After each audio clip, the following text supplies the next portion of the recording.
ప్రియమైన వారలారా, గత వారం విలాప వాక్యములలో దేవుని ప్రజల యొక్క విలాపమును గూర్చి మనం ఆలోచించాం. ఒకనాటి దేవుని ప్రజలైనటువంటి యూదులు, యూదా గోత్రమునకు చెందినవారు,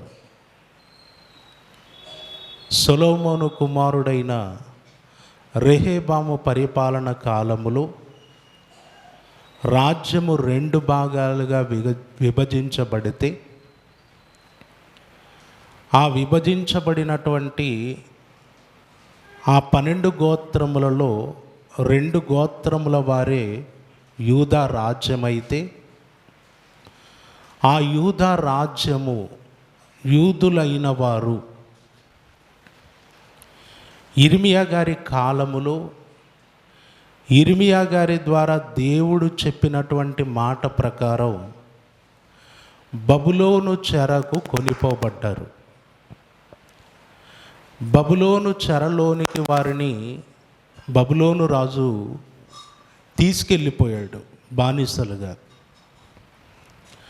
అలాగ వారు తమ దేశం మీద దాడి జరిగి బానిసలుగా వెళ్ళిపోయేటటువంటి స్థితిలో దేశములో కలిగినటువంటి క్షామము, దేశములో కలిగినటువంటి పరిస్థితులు, వాటన్నిటిని చూస్తూ విలపిస్తూ రాసినటువంటి వాక్యములే విలాప వాక్యములు. బబులోను రాజు నెబుకద్నెజరు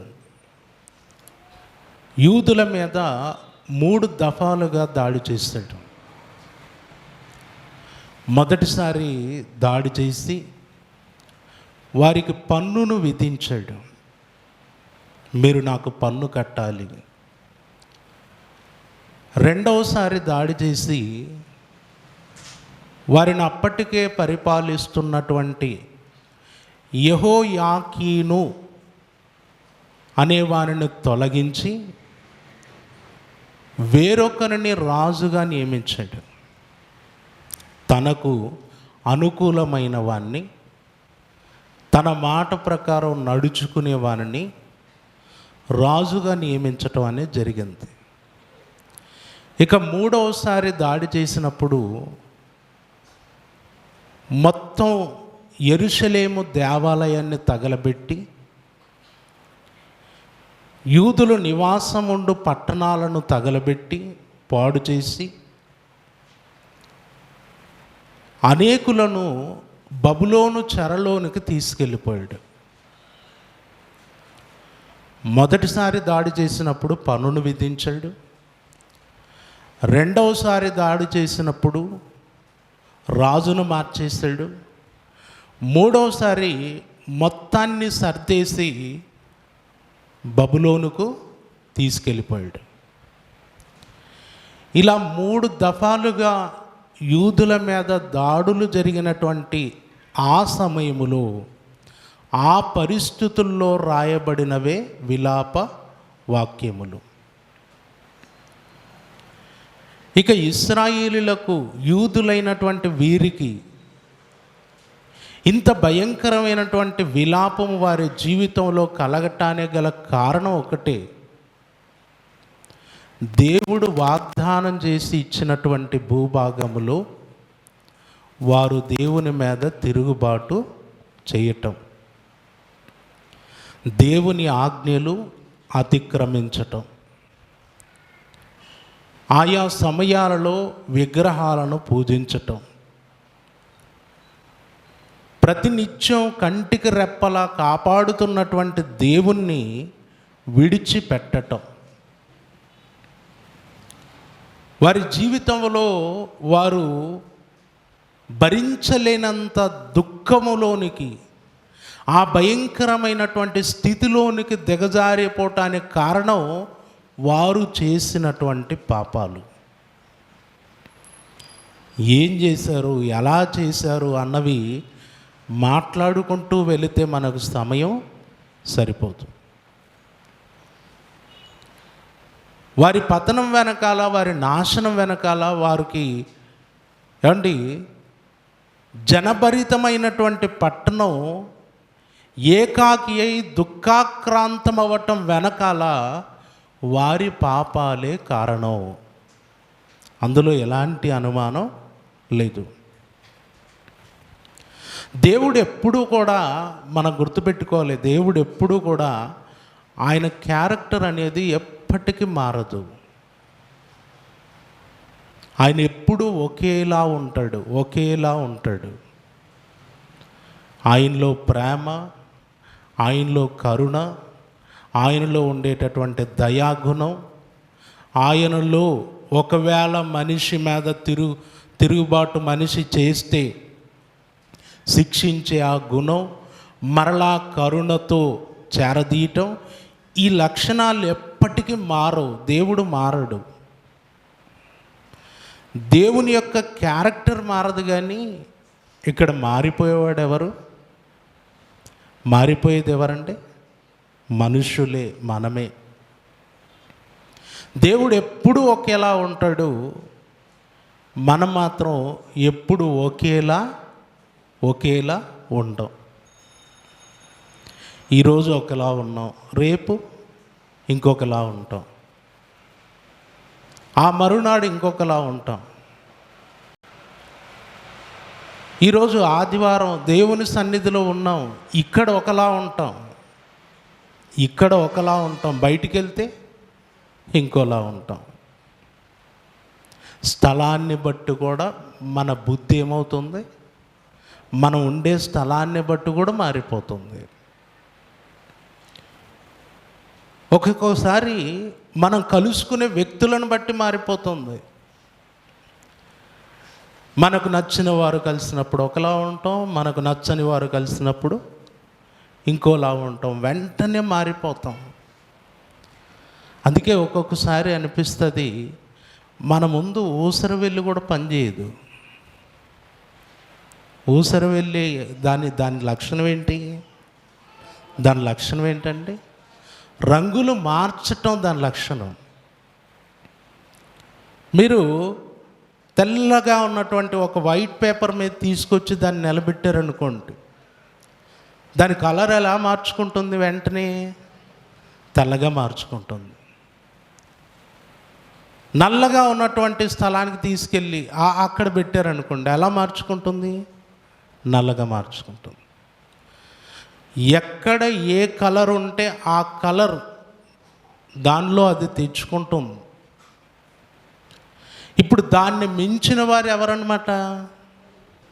దాన్ని మించిన వారు ఎవరంటే మనమే అని చెప్పండి, ఏం ఇబ్బంది లేదు. కాదా? ఇంటి దగ్గర ఒక కలరు, చర్చికి వస్తే ఒక కలరు. కలర్ అంటే క్యారెక్టరు. బయటికి వెళ్తే ఒక క్యారెక్టరు, ఏమండి? ఇష్టమైన వ్యక్తుల మధ్య ఒక క్యారెక్టరు, ఇష్టం లేని వ్యక్తుల మధ్య ఇంకో క్యారెక్టరు. అసలు ఊసరు వెళ్ళైనా పనికి వస్తుంది మన ముందు? వస్తుందంటే రాదు. మనిషికి దానికి పోటీ పెట్టారనుకోండి, అది ఓడిపోద్దా, మనం ఓడిపోతాం? ఎవరు ఓడిపోతారు? అదే ఓడిపోద్ది. ఎందుకంటే దాన్ని మించిన వారం మనం. దేవుడు ఎప్పుడు ఒకే క్యారెక్టర్. ఆయన ఎలా ఉన్నాడో మొదటి నుండి అలాగే ఉన్నాడు. ఆయన చెబుతూ వచ్చాడు కూడా, ఒరే బాబు, ఇది నా క్యారెక్టరు, ఇది నేను ఇలా ఉన్నాను, నన్ను అర్థం చేసుకోండి, నా కొరకు ఇలా బ్రతకండి అని చెప్తూ వచ్చాడు.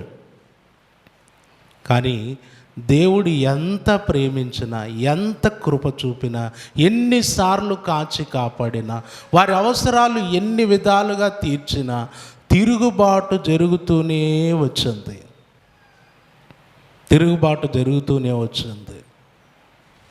ఆ తిరుగుబాటును చూసి దేవుడు 470 సంవత్సరాలు ఇంచుమించు వారిని భరించి అప్పుడు పిలిచాడు. ఎవరిని?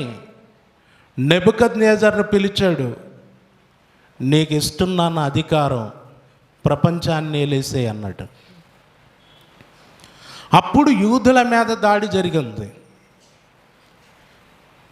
వీళ్ళ మీద దాడి జరిగినప్పుడు ఏడుపులు ప్రారంభమయ్యాయి, విలాపం ప్రారంభమైంది. పరిస్థితులన్నీ ఎంత తారుమారైపోయాయి. తినటానికి తిండి కూడా లేదు, త్రాగటానికి నీళ్లు లేవు, నీళ్లు కొని త్రాగేటటువంటి పరిస్థితి, కట్టెలు కూడా కొనుక్కునేటటువంటి పరిస్థితి. అతి దారుణం, భయంకరమైన క్షామం ఆ ప్రజల్లో కలిగింది. ఈ పరిస్థితులన్నీ ఎదుర్కొంటూ ఏడుస్తూ రాత్రింపగళ్ళు మరలా దేవుణ్ణి అర్థం చేసుకున్నటువంటి భక్తులు దేవుడి కొరకు ఒక మాట అన్నారు. ఏంటి ఆ మాట? విలాప వాక్యములు 3వ అధ్యాయము 31వ వచనం. ప్రభువు సర్వకాలము విడనాడడు, ఆయన బాధ పెట్టినను తన కృపా సమృద్ధిని బట్టి ఏమవుతాడట? జాలి పడతాడు. దేవుణ్ణి అర్థం చేసుకున్నటువంటి ఇర్మియా గారు మాట్లాడిన మాటది. మన పరిస్థితి ఇలా మారిపోయింది, మనం దుఃఖపడుతున్నాం, ఏడుస్తున్నాం, మన పాపాలే దీనికి కారణం. అయితే దేవుడు మనల్ని విడిచిపెట్టడానికి మన పాపాలు కారణమైతే ఆయన మాత్రం సర్వకాలము విడనాడడు, ఎప్పటికీ ఇలాగే విడిచిపెట్టడు. తన కృపా సమృద్ధిని బట్టి మరలా ఆయన ఏం చేస్తాడు? జాలి పడతాడు. ఏమండి, దేవుని దగ్గర కృప సమృద్ధిగా ఉందట. ఆ కృపా సమృద్ధిని బట్టి ఆయన ఏమవుతాడు? జాలి పడతాడు. నిజమేనా మాట? నిజమేనా? ఏమంటే ఈరోజు మన జీవితాల్లో, మన ప్రయాణములో నిజంగా మనం ప్రతిరోజు దేవునికి ఇష్టంగానే బ్రతుకుతున్నామా? దేవునికి నచ్చినట్టే కొనసాగుతున్నామా? దేవుని చిత్తాన్ని నెరవేర్చేవారిగానే ఉన్నామా ప్రతిరోజు? లేదే. ప్రతిరోజు ఎన్నో విషయాల్లో ఏమవుతున్నాం? మనం తప్పిపోతున్నాం. దేవుని ఎదుట ఎన్నో విషయాల్లో తప్పిపోతున్నాం. ఎన్నిసార్లు మనం తప్పిపోయినా ఈరోజు తన కృపా సమృద్ధిని బట్టి ఆయన మనల్ని కాపాడుతున్నాడు. లేకపోతే మనం ఇక్కడెందుకు ఉంటాం చెప్పండి? ఈరోజు దేవుని సన్నిధిలో ఆరోగ్యంగా, క్షేమంగా, సజీవులుగా మనం నిలిచి ఇక్కడ ఉన్నాము అని అంటే ఆయన కృపా సమృద్ధిని బట్టి, జాలి పడటాన్ని బట్టే కదా. లేకపోతే ఇక్కడ ఉంటాం? మనం బ్రతికే ఉంటామా? నిజంగా దేవుని కృప ఈరోజు మనల్ని బ్రతికిస్తుంది అని చెప్పటంలో ఏమాత్రం సందేహం లేదు. గత వారం మాట్లాడినటువంటి మాటల్లో ఒక మాట సహోదరులు మంచి విషయం జ్ఞాపకం చేశారు. యూదులను బబులోను చెరకు పంపించటానికి గల కారణాలలో ఒక బలమైన కారణం ఏంటంటే, దేవుడు 6 సంవత్సరాలు భూమికి విశ్రాంతి ఇమ్మన్నాడు. ఎన్ని సంవత్సరాలు? 6 సంవత్సరాలు భూమిని సమృద్ధిగా పండించుకోమన్నాడు. 7వ సంవత్సరం విశ్రాంతి ఇమ్మన్నాడు. 7వ సంవత్సరం విశ్రాంతి ఇవ్వాలి. 6 సంవత్సరాలు చక్కగా పండించుకోవాలి. 7వ సంవత్సరం పంట వేయకూడదు. ఒకవేళ ఏదైనా పండినది ఉంటే దాన్ని వెళ్ళి మరలా పరిగె ఏరకూడదు, వదిలేసేయాలి. ఇప్పుడు అలా వదిలేస్తే మరి 7వ సంవత్సరం తిండి ఎలా, ధాన్యం ఎలా అని అడుగుతారేమో. దాని కొరకు దేవుడు ముందే చెప్పాడు. ఏం చెప్పాడంటే, నీకు 7వ సంవత్సరపు పంట 6వ సంవత్సరమే ఇస్తానన్నాడు. ఎలా చెప్పాడు చూడండి. 7వ సంవత్సరపు పంట ఎప్పుడు ఇస్తాడట? 6వ సంవత్సరమే. 6వ సంవత్సరమే నీకు పండేటటువంటి పంట 2 సంవత్సరాల పంట పండుతుంది, సమృద్ధిగా ఉంటుంది. 6వ సంవత్సరమే సమృద్ధిగా ఉంటుంది. కాబట్టి నువ్వు 7వ సంవత్సరం భూమికి ఏమి ఇవ్వాలి? విశ్రాంతి ఇవ్వాలని చెప్పాడు. ఇప్పుడు విశ్రాంతి ఇవ్వాలి అని అంటే ఇచ్చారా? వీళ్ళు 6 సంవత్సరాలు పంట పండించుకున్నారు. 6వ సంవత్సరం సమృద్ధిగా పండింది కూడా అలా తీసి పక్కన పెట్టుకున్నారు. మళ్ళీ 7వ సంవత్సరం భూమిని దున్ని పంట పండించేశారు. ఇక్కడ దేవుని ఆజ్ఞను వారు ఏం చేశారు? అతిక్రమించారు. ఇవన్నీ కూడా 70 సంవత్సరాలు అయ్యాయండి. ఇవన్నీ 70 సంవత్సరాలు అయ్యాయి. అంటే వాళ్ళు కనాను భూభాగాన్ని స్వతంత్రించుకున్న తర్వాత బబులోను చెరకు వెళ్ళే నాటికి ఆ భూమికి విశ్రాంతి ఇవ్వకుండా వారు తప్పిపోయిన సంవత్సరాల లెక్క 70 సంవత్సరాలు అయింది. 70 సంవత్సరాలకు గాను దేవుడు ఎక్కడికి పంపించాడు? 70 సంవత్సరాలు చెరలోనికి పంపించాడు. అక్కడికి పంపించి ఈ భూమికి ఏమిచ్చాడు? విశ్రాంతి ఇచ్చాడు. ఇప్పుడు ఇందులో మంచి పాయింట్ ఏంటంటే 6 సంవత్సరాలు పంట పండించుకోవాలి, 7వ సంవత్సరం విశ్రాంతి ఇవ్వాలి. కానీ వాళ్ళు ఏం చేశారు? అతిక్రమించారు. కనుక దేవుడు ఏం చేశాడు? అక్కడ నుండి వెళ్ళగొట్టాడు. ఇప్పుడు మనకు కూడా 6 దినములు పనిచేసుకొని 7వ దినం ఎక్కడికి రావాలి? వాళ్ళకు 7వ దినములేండి, మనకు మొదటి దినం. వాళ్ళకు 7వ దినం అంటే శనివారం. ఇప్పుడు మనం కూడా సోమవారం నుండి శనివారం వరకు పని చేసుకొని ఆదివారం ఎక్కడ ఉండాలి? ఎక్కడ ఉండాలమ్మా? ఉన్నారా? ఆదివారం దేవుని సన్నిధిలో ఉన్నారా?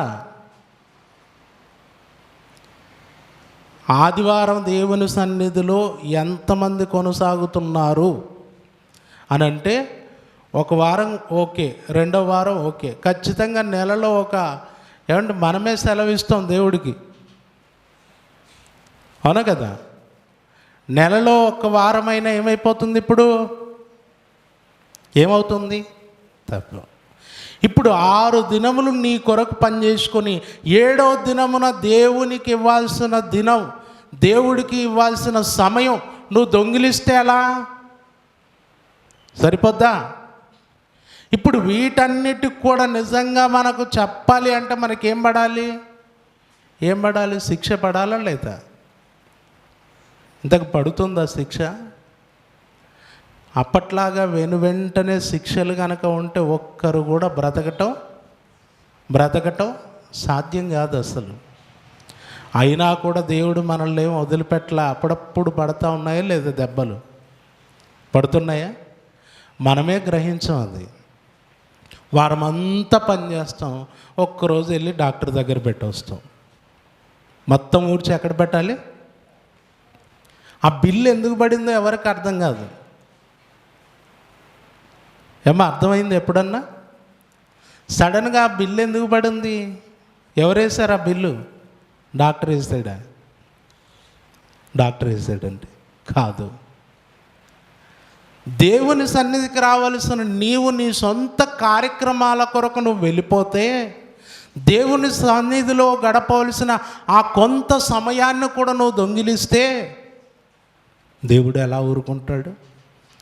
అందుకే అప్పుడప్పుడు ఏమవుతుందన్నమాట, దేవుని యొక్క గొప్పతనం, దేవుని యొక్క చిత్తం, దేవునికి నువ్వు ఇవ్వాల్సిన సమయం, దేవుడి పట్ల నీకు ఉండాల్సిన బాధ్యత జ్ఞాపకం చేయటానికి ఇలాంటి శిక్షలు అనేవి నీ జీవితంలో జరుగుతుంటాయి. కానీ నువ్వు వాటిని గ్రహించవు, దాటి వెళ్ళిపోతుంటావు. నువ్వు అలా దాటి వెళ్ళిపోయినంత కాలం దేవుని సన్నిధిలో నువ్వు ఎప్పటికీ ఆశీర్వాదం పొందలేవు. ఏదేమైనా దేవుడు ఎప్పుడూ కూడా ఒకే క్యారెక్టర్ కనుక ఆయన ఏమన్నాడంటే, ముందు ఆయనకి ఇవ్వాల్సింది, ఆయనకు చెప్పాల్సింది, ఆయన చెప్పింది చెయ్యటం మనం నేర్చుకుంటే ఆయన నుండి పొందుకోవాల్సింది మనం పొందుకుంటాం.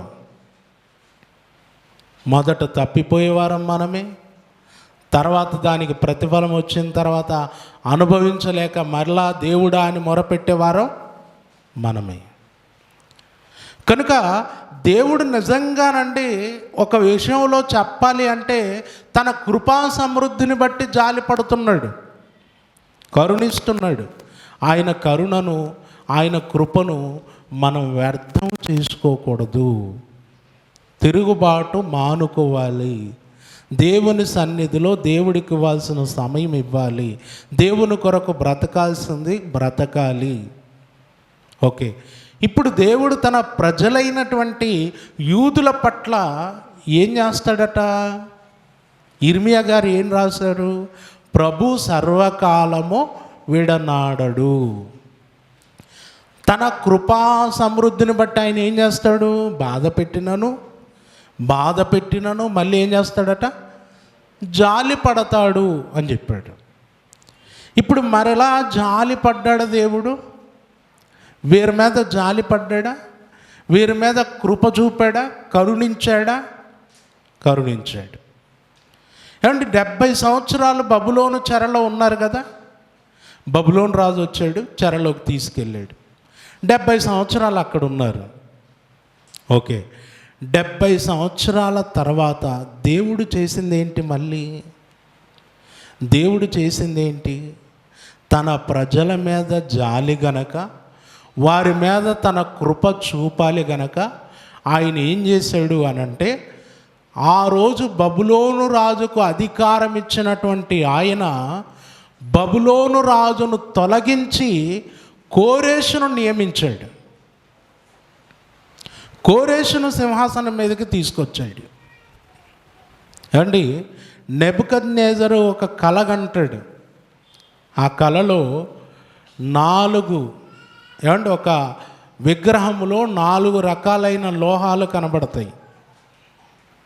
బంగారము శిరస్సు, తర్వాత వెండి, ఆ తర్వాత ఇత్తడి, ఆ తర్వాత ఇనుము, మట్టి. ఈ 4 రాజ్యాలకు సూచన. అంటే బబులోను రాజుకు దేవుడు ఏం చూపించాడు అంటే, నువ్వు మొదట బంగారు శిరస్సు, నీకు అధికారం ఇచ్చాను, నువ్వు పరిపాలిస్తూ ఉంటావు. నీ తర్వాత నీకంటే కొంచెం తక్కువైన రాజ్యం వస్తుంది, దాని తర్వాత ఇంకొకటి వస్తుంది, దాని తర్వాత ఇంకొకటి వస్తుంది అని చూపించాడు.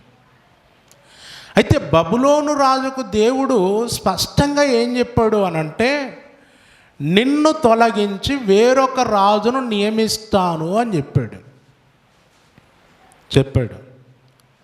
అయితే అలా చెప్పినటువంటి దేవుడు ఎప్పుడు తొలగించాడో తెలుసా? కరెక్ట్గా ఎప్పుడు తొలగించాడంటే, యూదులు బబులోను చెరలో ఎంతకాలం ఉండాలి? ఎన్ని సంవత్సరాలు ఉండాలమ్మా? ఎన్ని సంవత్సరాలు? 70 సంవత్సరాలు. 70 సంవత్సరాలు బబులోను చెరలో ఉండాలి. తర్వాత ఆ చెర నుండి విడిపించబడాలి. ఆ చెర నుండి విడిపించబడాలి అని అంటే దేవుడు ఏం చేశాడంటే, ఆ 70 సంవత్సరాలు అయిపోగానే బబులోను రాజ్యాధికారమును కొట్టివేశాడు. ఎంత విచిత్రమో చూడండి. అంటే బబులోను రాజ్యానికి ఎన్ని సంవత్సరాలు నియమించాడు దేవుడు? 70 సంవత్సరాలే. 70 సంవత్సరాలే వారికి అధికారం ఇచ్చాడు. ఒకసారి చూద్దాం, ఇర్మియా గ్రంథం 32వ అధ్యాయము 28వ వచనం చూద్దాం.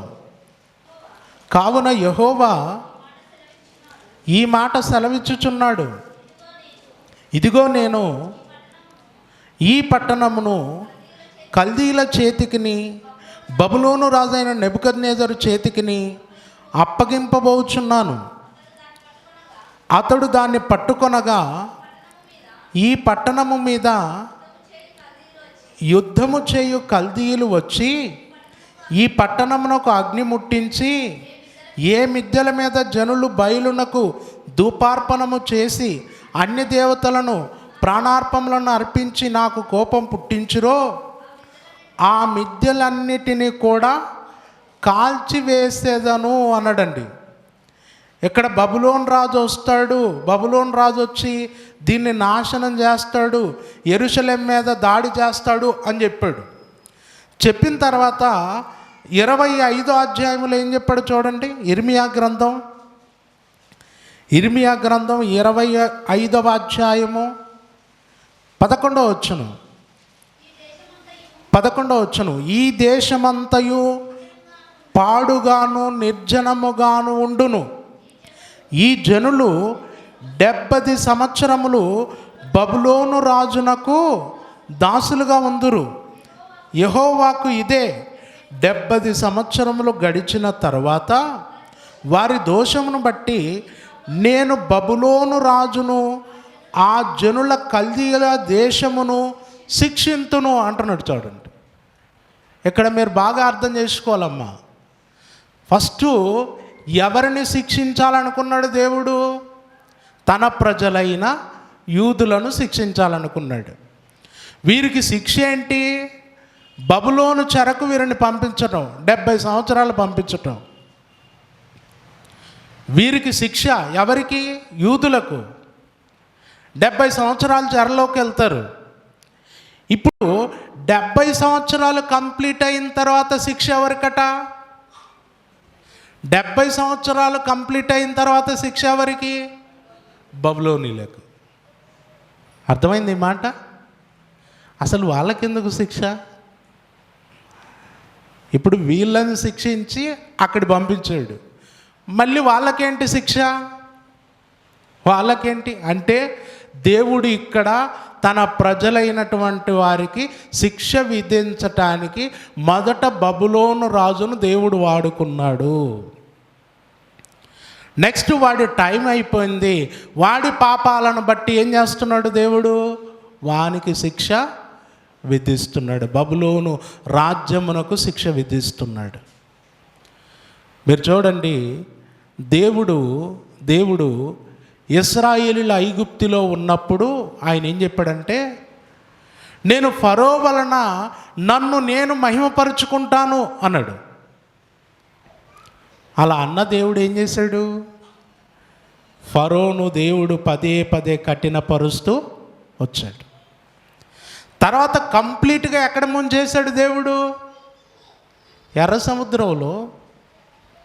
ఫరోను అతని సైన్యాన్ని ఎక్కడ ముంచేశాడు? ఎర్ర సముద్రంలో ముంచేశాడు.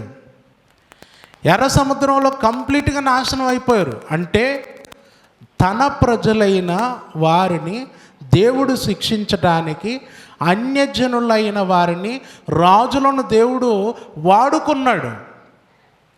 తర్వాత మరలా వారి పాపాలను బట్టి మరలా వారికి శిక్ష విధించాడు.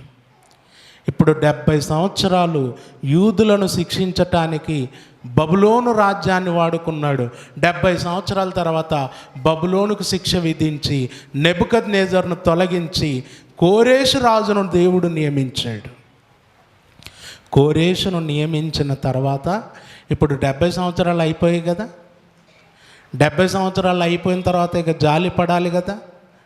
ఆయన తిరిగి వారి దేశానికి రప్పించాలి కదా, రప్పించాలి. ఇప్పుడు ఏం జరుగుతుందో ఒకసారి చూద్దాం.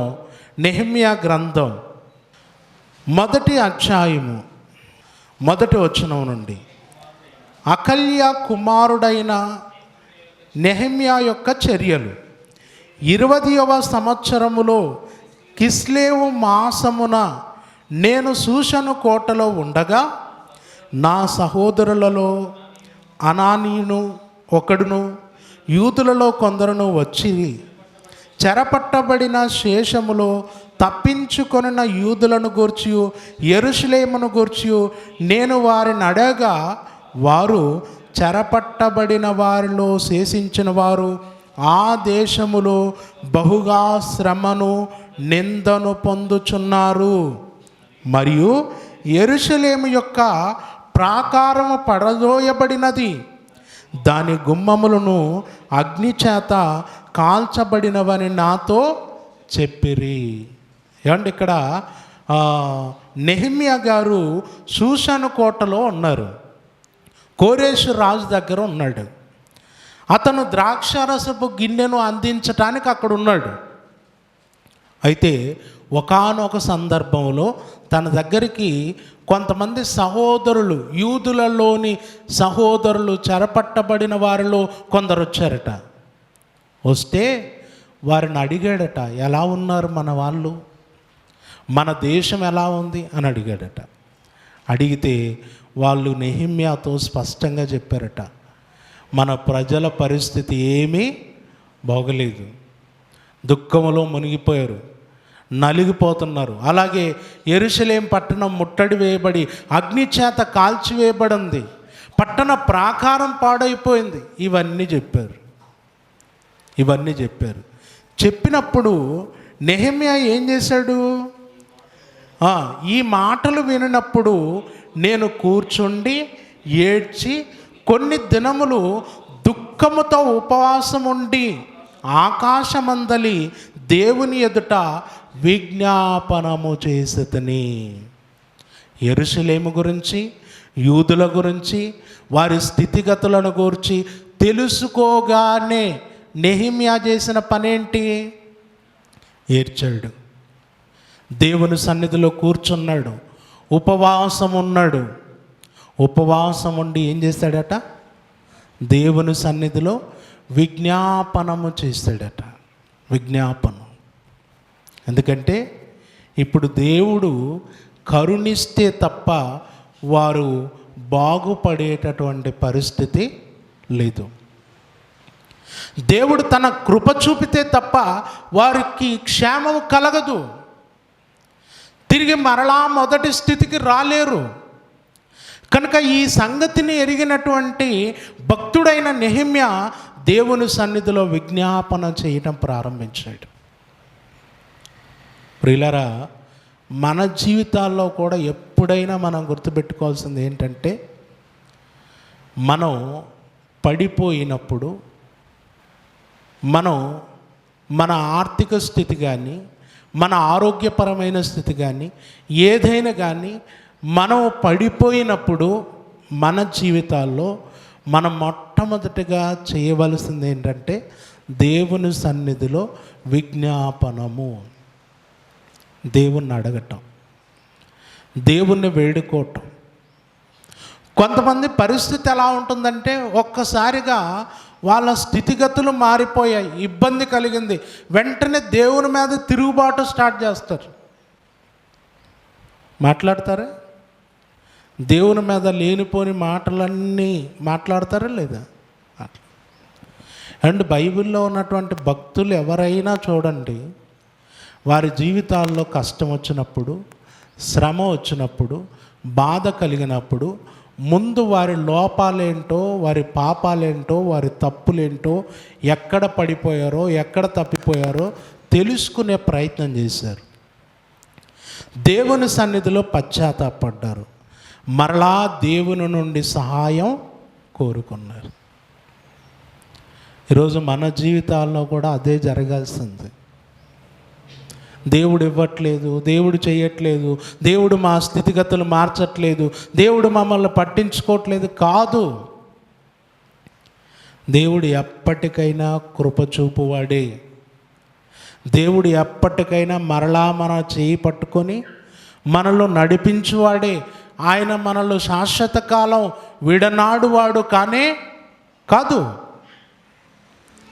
ఇక్కడ మన తప్పులేంటో తెలుసుకోవాలి, మన లోపాలేంటో తెలుసుకోవాలి, పశ్చాత్తాపడాలి, దేవుని సన్నిధిలో విజ్ఞాపనం చెయ్యాలి. నెహెమ్యా ఏడ్చి ఏడ్చి ఏడ్చి ఉపవాసం ఉండి దేవుని సన్నిధిలో ప్రార్థించాడు, దేవుణ్ణి వేడుకున్నాడు. అండ్ ఈరోజు 40 రోజుల ఉపవాస దినములు ప్రారంభమయ్యాయి. లెంట్ డేస్ ప్రారంభమయ్యాయి కదా. చాలామందికి తెలీదు లెంట్ డేస్ జరుగుతున్న సంగతి కూడా. ఎందుకంటే ఆ లెంట్ డేస్ అన్నవి మనం ఆచరించాం కాబట్టి మనకు చాలామందికి ఏంటనమాట లెంట్ డేస్ అనేవి తెలీదు. నాకు కూడా తెలీదు. మొన్న ఒక కార్యక్రమానికి వెళ్తే, పప్పన్నం తినటానికి వెళ్తే కార్యక్రమం అంతా అయిపోయింది. మరి పెళ్ళి ఎప్పుడు పెట్టుకుంటారు, ఎంగేజ్మెంట్ ఎప్పుడు పెట్టుకుంటారంటే అప్పుడు వాళ్ళు అన్నారు, ఈ శ్రమ దినాలు అయిపోని అన్నారు. అప్పుడు అర్థమైంది శ్రమ దినాలు స్టార్ట్ అయ్యాయని. శ్రమ దినాలు స్టార్ట్ అయ్యాయి అనే సంగతి కూడా మాకైతే తెలీదు, మనలో చాలామందికి తెలియదు. అంటే వాటిని ఆచరించము కాబట్టి. కానీ ప్రియులారా, ఈ శ్రమ దినాలు, ఈ 40 రోజుల శ్రమ దినాలలో చాలామంది చూడండి దేవుని సన్నిధిలో ఉపవాసం ఉంటున్నారు. బహిరంగంగా ఇతరులకు తెలిసేలా ఉపవాసాలు ఉంటున్నారు. వారి ఉపవాసాలు బైబిల్ ప్రకారం కాదని, అది సరైనది కాదని మనం చాలా సందర్భాల్లో వాక్యానుసారంగా ఖండిస్తూ వచ్చాం. కానీ ఇక్కడ మనం వారి జీవితాల్లో వేషధారుల వలె ఆచరించేటటువంటి ఉపవాసమును వ్యతిరేకించవచ్చేమో వాక్యానుసారంగా, కానీ దేవుని కృపను పొందుకోవటానికి కొంతమంది విశ్వాసము గలవారు చేసేటటువంటి ఉపవాసాలను వ్యతిరేకించటానికి వీలు లేదు. అంటే నీవు వ్యక్తిగతంగా నీకు దేవునికి ఉన్నటువంటి అనుబంధాన్ని బట్టి దేవుని కృపను నీవు పొందుకోవటానికి నీవు అన్నపానములు మానుకొని దేవుని సన్నిధిలో మోకరించి ప్రార్థించటం అనేటటువంటిది తప్పు కాదు. ఉపవాసం అంటే యెషయా గ్రంథంలో చెప్పాడు, ఆకలి కొనిన వానికి ఆహారం పెట్టడం, వస్త్రములు లేని వారికి వస్త్రములు ఇవ్వటం, దిక్కుమాలిన వారిని ఇంట చేర్చుకోవటం, నీ రక్త సంబంధికి ముఖము తప్పింపకుండా ఉండటం చెప్పాడు. అది ఉపవాసమే. అన్నపానములు మానుకొని చేయటం అనేది కూడా ఉపవాసమే. అయితే ఇక్కడ ఈ ఉపవాసం ఎప్పుడు జరగాలి? ఈ ఉపవాసం ఎప్పుడు జరగాలి? ఖచ్చితంగా దేవుడు నీ వైపు తిరగాలి అనుకున్నప్పుడు, దేవుడు నీ మొర ఆలకించాలనుకున్నప్పుడు, దేవుడు నిన్ను మరలా పట్టుకోవాలనుకున్నప్పుడు, ఆయన కృపను నువ్వు పొందుకోవటానికి, ఆయన నీ వైపు త్రిప్పుకోవటానికి నీవు వ్యక్తిగతంగా ఇలాంటి ఉపవాసం చేయటంలో తప్పు లేదు. చేయండి. పరిస్థితులు మారట్లేదు అంటే ఒకసారి దేవుని సన్నిధిలో వ్యక్తిగతంగా అలా కూర్చొని చూడండి. అమ్మా, అర్థమవుతుందా? ఈరోజు ఉపవాసం అది కాదు ఇది అని అనుకున్నాం, అయిపోయిందిగా. మనం అది చెయ్యం, ఇది చెయ్యం, అంతేనా? దిక్కుమాలిన వారికి ఇంట చేర్చుకోవటం, తర్వాత వస్త్రహీనుడు కనబడినప్పుడు వస్త్రములు ఇవ్వటం, ఆకలి కొనిన వానికి ఆహారం పెట్టడం, నీ రక్త సంబంధికి ముఖము తప్పింపకుండా ఉండటం, ఇది ఉపవాసం అన్నాడు కదా. ఇదే కదా మనం చెప్తున్నాం. 40 రోజుల ఉపవాసం ఏంటి, ఉపవాసం అంటే ఇది అని చెప్పుకుంటూ తిరుగుతాం. మరి అది మనం చేస్తామా? చేస్తారండి? ఎంతమంది ఉపవాసం మేము చేస్తున్నాము అంటే, మేము ఉపవాసం అంటే మా దృష్టిలో ఆకలి ఉన్న వారికి అన్నం పెడుతున్నాం, దిక్కులేని వారికి ఆశ్రయం ఇస్తున్నాం, రక్త సంబంధికి ముఖం తప్పించకుండా తిరుగుతున్నాం అనేవాళ్ళు ఎంతమంది? ఈ ఉపవాసం ఆచరించే వాళ్ళు చెప్పండి, ఎవరు ఉన్నారా? అసలు ఫస్ట్ రక్త సంబంధం కనపడితేనే మనం ఏం చేస్తాం? అసలు రక్త సంబంధాలకు విలువలు ఉంటాయి కదా, ఇప్పుడు ఉన్నాయండి? ఎవరు అన్న, ఎవరు తమ్ముడు, ఎవరు అక్క, ఎవరు చెల్లెలు, అసలు రక్త సంబంధాలకు విలువలే లేవు. ఇక్కడికి వచ్చి ఆత్మీయులను ప్రేమించినంతగా ఇంటికి వెళ్తే మన వారి పట్ల మనకు ప్రేమ లేదు, వాళ్ళ పట్ల మనకు లేదు, మన పట్ల వారికి లేదు. ఇప్పుడు ఉపవాసం అంటే ఇదే అంటాం. ఏదండి ఉపవాసం అంటే? ఏది ఉపవాసం అంటే? రక్త సంబంధికి ముఖం తప్పించకుండా ఉండటం ఉపవాసం, ఆకలి ఉన్న వారికి అన్నం పెట్టడం ఉపవాసం, వస్త్రహీనుడు కనబడినప్పుడు వస్త్రములు ఇవ్వటం ఉపవాసం. నువ్వు ఇప్పుడు అదేగా చెప్పేది, అది చేస్తున్నావా? అది చేయట్లా. మరి ఇది అన్నపానములు అనుకొని దేవుని సన్నిధిలో మొరపెట్టవయ్యా అంటే ఇది కూడా అవసరం లేదు అంటావు. అందుకే చాలా సందర్భాలలో మనం దేవుని కృపను పొందలేకపోతున్నాం. అది చేయండి, ఇది చేయండి. ప్రభు చెప్పింది ఏంటంటే వేషధారుల వలె ఉండకూడదు ఉపవాసం అని.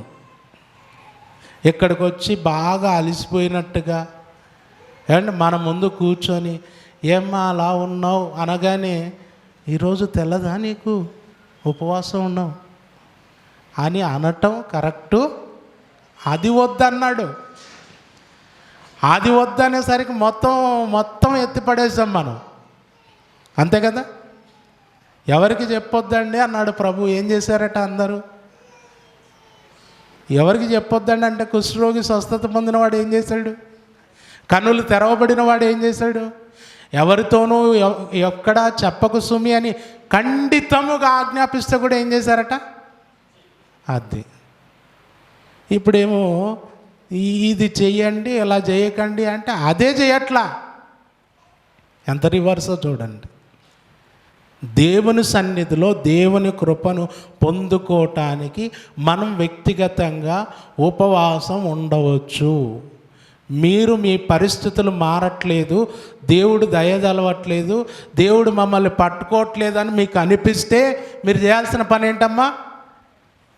లోపలికి వెళ్ళండి, ఇంట్లోకి వెళ్ళండి, తలుపులు వేసుకోండి, మోకరించండి, నీ పరిస్థితిని అంతా జ్ఞాపకం చేసుకొని కన్నీళ్లు విడిచి అన్నపానములు మానుకొని దేవుని దగ్గర మీరు మొరపెట్టండి. భక్తుడు ఇక్కడ అదే చేశాడు. మొరపెట్టాడు, ఏడ్చాడు, ప్రార్థించాడు. తర్వాత ఏం జరిగింది చూడండి. ఏమన్నాడు దేవునితో?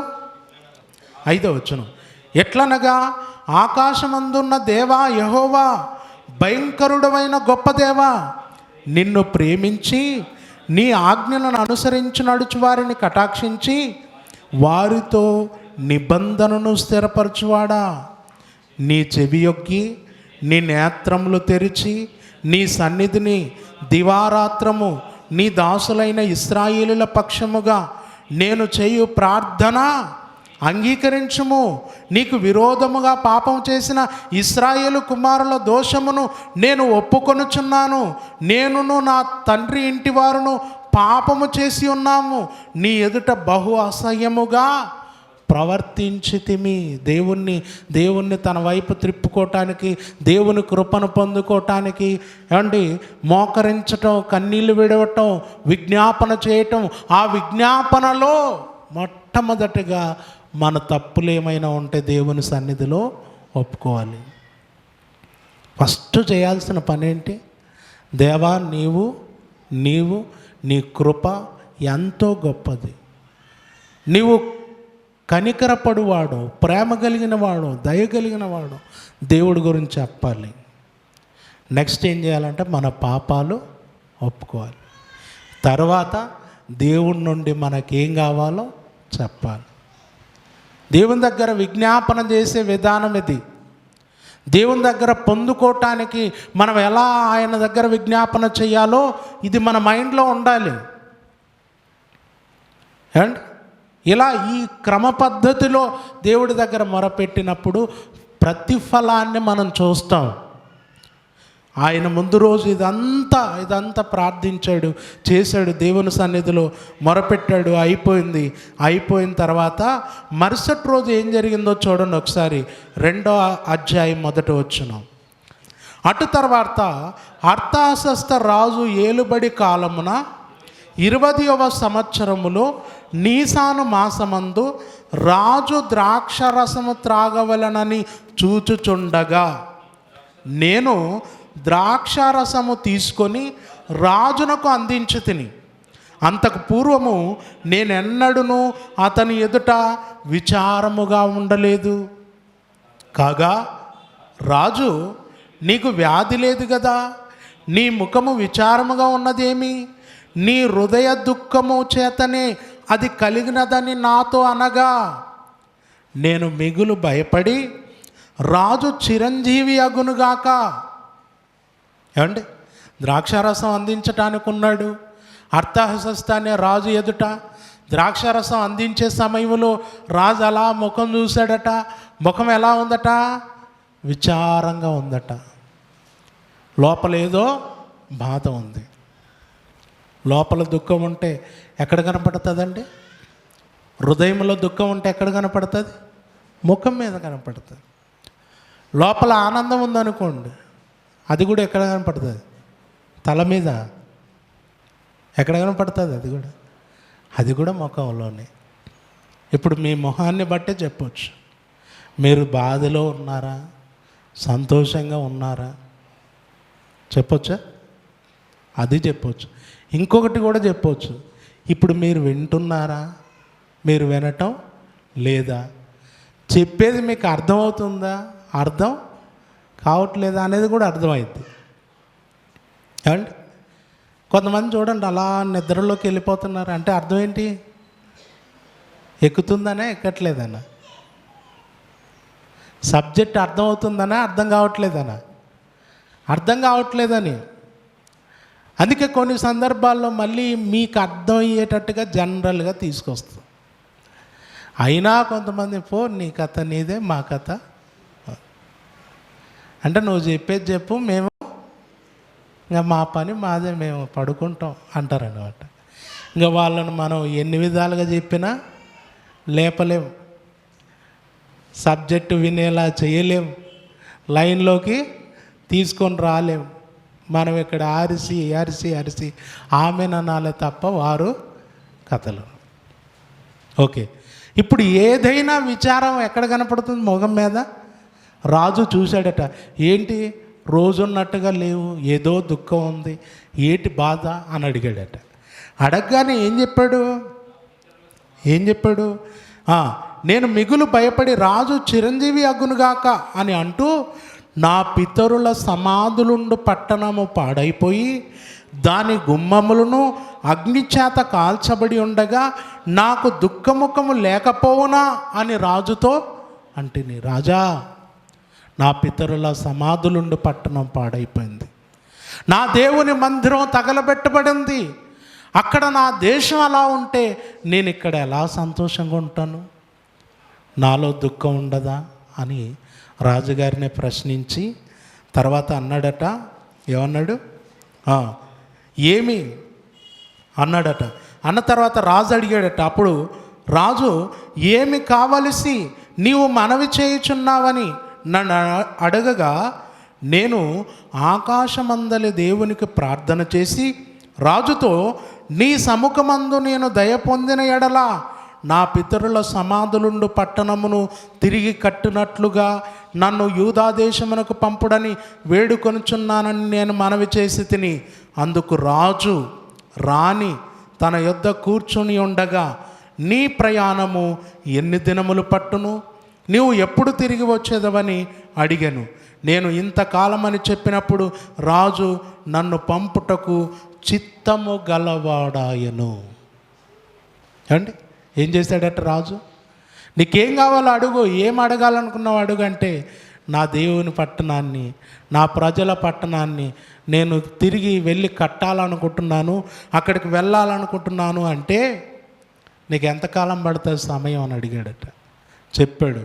చెబితే అప్పుడు అన్నాడట, సరే నువ్వు వెళ్ళొచ్చు, నీ దేవుని ఆ మందిరాన్ని నిర్మించుకోవటానికి, నీ పితరుల సమాధులుండు పట్టణంను నువ్వు తిరిగి నిర్మించుకోవటానికి నీవు వెళ్ళొచ్చు అన్నాడట. సెలవిచ్చాడు. అయితే ఆ టైములో మళ్ళీ ఏమడిగాడు ఈయన? 7వ వచనం, ఇదియుగాక రాజుతో నేను ఇట్లాంటిని, రాజునకు అనుకూలమైతే యూదాదేశమునకు నేను చేరు వరకు నన్ను దాటించినట్లుగా నది అవతలనున్న అధికారులకు తాకీదులను, పట్టణపు ప్రాకారమునకు మందిరముతో సంబంధించిన కోటగుమ్మములకును, నేను ప్రవేశింపబోవు ఇంటికి దూలములు మ్రానులు ఇచ్చినట్లుగా రాజుగారి అడవులను కాయు ఆసాపునకు ఒక తాకీదును ఇయ్యడని అడిగి తిని, అలాగూ నాకు తోడుగా ఉండి నాకు కృప చూపుచున్న నా దేవుని కరుణ హస్తము కొలది రాజు నా మనవి ఆలకించెను. నేను వెళతాను, తిరిగి కట్టుకుంటాను, రాజా నువ్వు సెలవివ్వు అనే మాటతో పాటు అక్కడ ఏమేం కావాలో అవి కూడా అడిగాడు. అడగగానే ఇప్పుడు మనిషిని పంపించటమే కాదు, రాజుగారు ఏం చెప్తున్నారు? ఇదిగో నీ దేవుని మందిరాన్ని నిర్మించుకోవటానికి నీ పితరుల సమాధులుండు పట్టణాన్ని నిర్మించుకోవటానికి కావలసినవన్నీ తీసుకెళ్ళు అని తాకీదులు రాయించి ముద్రేసి పంపించాడట. అండి, తిరిగి తమ దేవుని మందిరాన్ని నిర్మించుకోవటానికి అవకాశం ఇచ్చాడు. అంటే ఇక్కడ చూడండి, ఒకప్పుడు పాడైపోయినటువంటి పట్టణం, ఒకప్పుడు అగ్నిచేత తగలబెట్టబడినటువంటి మందిరపు గుమ్మములు ఇప్పుడు మరలా నిర్మించుకోవటానికి అన్యజనుల చేతనే, అన్య రాజుల చేతనే దేవుడు తన ప్రజలకు ఆ శక్తిని అనుగ్రహించాడు. అంటే ఇది దేవుని కృపనా కాదా? దేవుని కృపనా కాదండి? కృపనే. మధ్యలో చాలా ఆటంకాలు వచ్చాయి, చాలా ఆటంకాలు వచ్చాయి. ఎన్ని ఆటంకాలు వచ్చినా, ఎన్ని విధాలుగా ఇబ్బందులు కలిగినా దేవుని మహాకృపను బట్టి ఆ మందిరము పూర్తి చేయబడింది. ఆ మందిరము తిరిగి కట్టబడింది. ఒకసారి మనం హెజ్రా గ్రంథంలో చూడండి. ఒకసారి హెజ్రా గ్రంథము 6వ అధ్యాయం 14వ వచనం.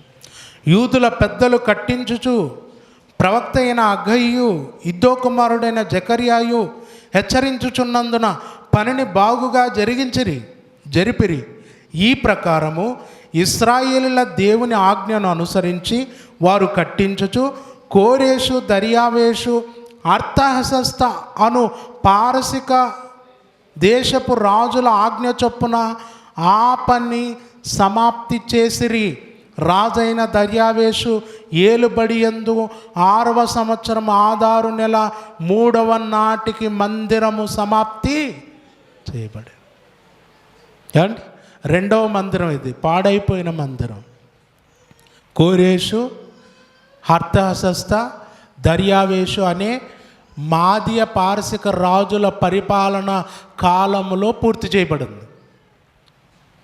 అందుకే ఈ 2వ మందిరం గురించే యేసుక్రీస్తుల వారి కాలంలో ఒక మాట అంటారు యోహాను సువార్తలో.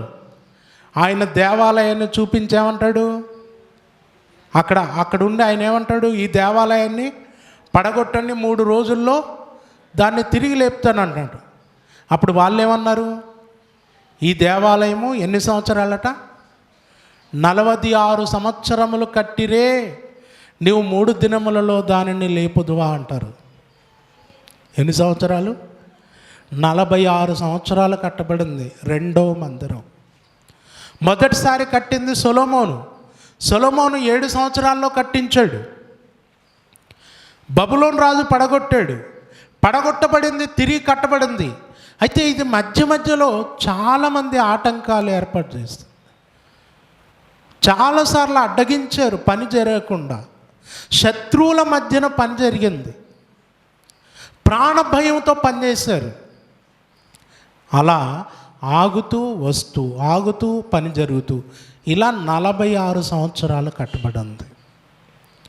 ప్రియులారా, మీరు ఎజ్రా గ్రంథం 9వ అధ్యాయము, 10వ అధ్యాయము, అలాగే నెహెమియా గ్రంథాలలో మీరు చదివితే దేవుడు మరలా తమ దేవుని పట్టణమునకు యూదులు వచ్చినట్లుగా, అందులోకి వచ్చి నివసించినట్లుగా, తిరిగి తమ దేవుని మందిరాన్ని నిర్మించుకొనున్నట్లుగా దేవుడు అద్భుతమైన అవకాశాన్ని వారికి ఇచ్చాడు.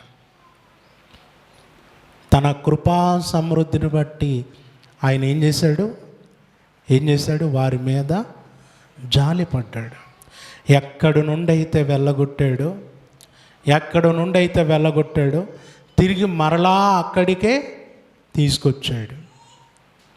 ఏ శత్రువులైతే దాడి చేసి వారిని చెరలోనికి తీసుకెళ్లారో, ఏ అన్యులైతే తమ దేవుని పట్టణాన్ని, దేవుని మందిరాన్ని పాడు చేశారో, అదే అన్యజనుల చేత యూదులైన వారికి సహకారం అందించేలా చేశాడు.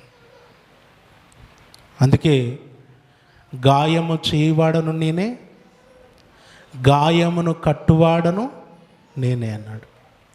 గాయం చేశాడు, మరలా ఆ గాయమును కట్టాడు. దేవుడు తన ప్రజలు వారు చేసిన పాపాలను బట్టి చెదరగొట్టాడు, మళ్ళీ వారిని ఏం చేశాడు?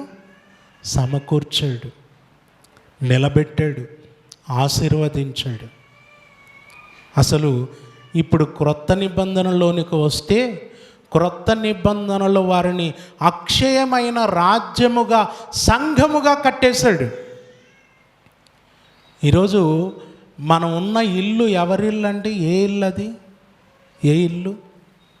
ఇశ్రాయేలీల ఇల్లు, ఇశ్రాయేలీలతో కట్టబడిన ఇల్లు, ఇశ్రాయేలీలతో కట్టబడిన రాజ్యం. అంటే దేవుడు చూడండి, ఒకప్పుడు అన్యజనుల మధ్యకు చెదరగొట్టిన వాడు మరలా పట్టుకున్నాడు, జాలిపడ్డాడు. ప్రపంచంలో ఒక ఉన్నతమైన స్థితిలో తన ప్రజలను ఆశీర్వదించి నిలబెట్టాడు. ఇప్పుడు సకల జనులు, సర్వలోకము దేవుని యొద్దకు రావటానికి దేవుడు మార్గంగా తన ప్రజలైన వారినే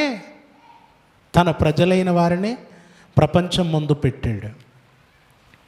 ఆయన ఒకప్పుడు తినటానికి తిండి లేని స్థితికి వారిని తీసుకెళ్ళి, వారి పిల్లలను చంపుకొని తినేటటువంటి స్థితికి, ఆ భయంకరమైన క్షామం వారిలో పుట్టించినటువంటి ఆయనే ఈరోజు ప్రపంచానికి ఆయన ఏం చేశాడంటే తన సంఘమును, తన రాజ్యమును ఆయన శిరస్సుగా నియమించాడు. దేవుడు ఆశీర్వదించాడు, కృప చూపించాడు. అంటే ఇశ్రాయేలీల చరిత్ర అంతా ఆలోచిస్తే, ఇశ్రాయేలీల గురించి మనం మాట్లాడుకుంటే, దేవుని విషయం మనకు అర్థమయ్యేది ఏంటంటే, ఆయన చిత్తమును జరిగించువారిని ఆయన ఆశీర్వదిస్తాడు, ఆయన మీద తిరుగుబాటు చేసిన వారిని ఆయన శిక్షిస్తాడు. దేవుడు అత్యంత కృపా కనికరము కలిగిన వాడు అన్నది ఇశ్రాయేలీల విషయంలో చాలాసార్లు రుజువైపోయింది. కనుక ప్రియులారా, ఆ ఇశ్రాయేలీల దేవుణ్ణి ఈరోజు మనం అంగీకరించాం, యేసుక్రీస్తు ద్వారా విశ్వసించాం. ఆయన ఇప్పుడు మన దేవుడు అయ్యాడు, మన ప్రభు అయ్యాడు, మన రాజు అయ్యాడు. ఇప్పుడు ఆయన నుండి మనం కూడా కృపను పొందుకోవాలి. ఆ రోజు ఇశ్రాయేలీల ప్రవర్తనను బట్టి శిక్షించబడ్డారు, దేవుడు మరలా జాలిపడ్డాడు. ఈరోజు మనం కూడా మన జీవితాల్లో దేవుని ఎదుట పాపం చేస్తే, దేవుని చిత్తానికి మనం వ్యతిరేకంగా ప్రవర్తిస్తే మనం ఆయన చేత శిక్షించబడతాం. అలాగని సర్వకాలం ఆయన విడిచిపెట్టేవాడు కాడు. జాలి పడతాడు, కరుణిస్తాడు, ప్రేమిస్తాడు, మరలా పట్టుకోవటానికి ఆయన ప్రయత్నం చేస్తాడు. అయితే మనం ఆయన దగ్గరికి రావాలి, ఆయన వైపు తిరగాలి.